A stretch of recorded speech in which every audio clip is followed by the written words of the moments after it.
Okay,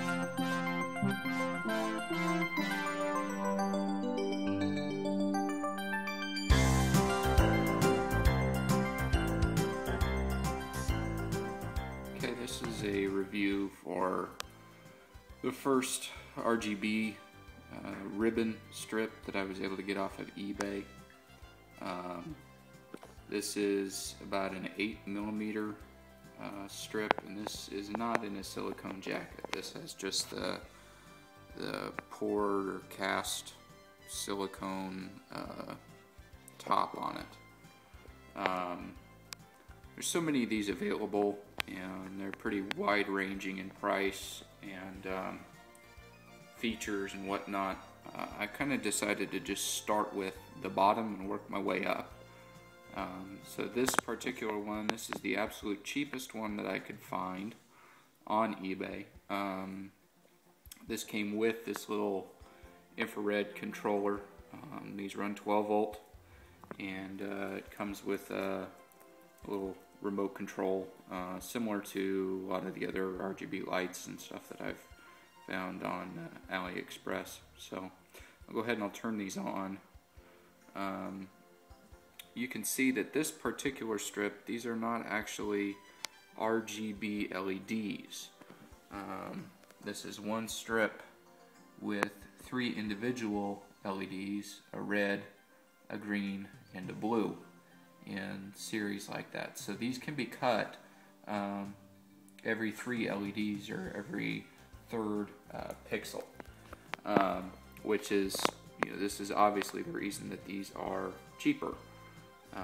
The actual RGB LEDs will do much better with color mixing, but at 20 bucks I figured these were worth a shot to see what they were like, see how they did. And I kind of have abandoned the thought or the idea that there's one perfect strip out there or one perfect module out there. I think all this stuff, each different type is going to have its place, have its drawbacks and its merits. And certainly this one, a 5-meter strip at $20 shipped with the controller, I think that that's certainly usable for something. So I'll go ahead and I'll cycle through the colors here. When I go to green, you'll be able to see the LEDs change, and then to blue as well. White will give you all of them on at the same time. So obviously you're not going to do something that looks like a true color or color mixing with this, at least not as long as you're looking at using the actual strip as a straight illuminator. The place that I see this being able to work very well, however, is to color wash something. If you were going to hide this behind something inside of coroplast or inside of some kind of a dome, the light that comes off of it is really pretty bright, and you can see the light reflecting on my hand here is a white light, even though we've got red, green, and blue LEDs along this strip. This stuff is very flexible as well, so if you need to bend it around something, it'll obviously work.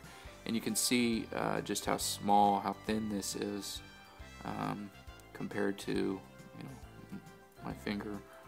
I think I would say it's roughly about 3/8 of an inch thick, 8 millimeters thick. So I'll kind of show just on the white wall over here the color mixing on these. So if we go to a red, you can see we've got red, green, blue. If we go to like a yellow, that's our red and green together. Cyan and pink. So you can see any of these, it's still color mixing the same way any other RGB controller would be. It's just instead of having one 50/50 LED in there that the actual LED is changing color, this is just using 3 separate LEDs to change colors. They are really bright. not maybe quite as bright as the 5050s are, but for the size, for as small as the strip is, I was pretty happy with the output on them. You can kind of see right there, these are 4-wire common positive, just like most everything that I've looked at is. So right there is your 4 conductors. If you wanted to cut these, that would be where you'd attach. They come with this little 4-pin connector, 4-pin outlet. I know these are something you can buy on AliExpress. I don't know exactly how waterproof they are promised to be, but that's what's inside of that, just a little 4-pin. The controller that's on these things, it comes with these things, it's actually pretty good. It has this little infrared remote wire that works with the remote control. You can see it's really small, fits palm of your hand. This runs on just a standard 12-volt power supply plug. Controller says that this is a maximum of 6 amps. I'm guessing that the controller is not necessarily proprietary to this particular strip, but that it will work with lots of different RGB elements. In this case, I think I measured the pull on this thing somewhere between 250 and 300 milliamps. So pretty small pull, and that again has to do with the size of the LEDs and the size of the strip. In this case, you know, I think I can probably use this stuff as long as it's in an application where it's diffused or where it's lighting up something else, not where you're staring at the strip directly per se. So I've got a few more coming. They're supposed to be bigger, that are the actual 5050 SMPs, similar to the ones that I looked at from CDI. But a lot of the ones that I'm getting will be the same construction type for the actual strip itself.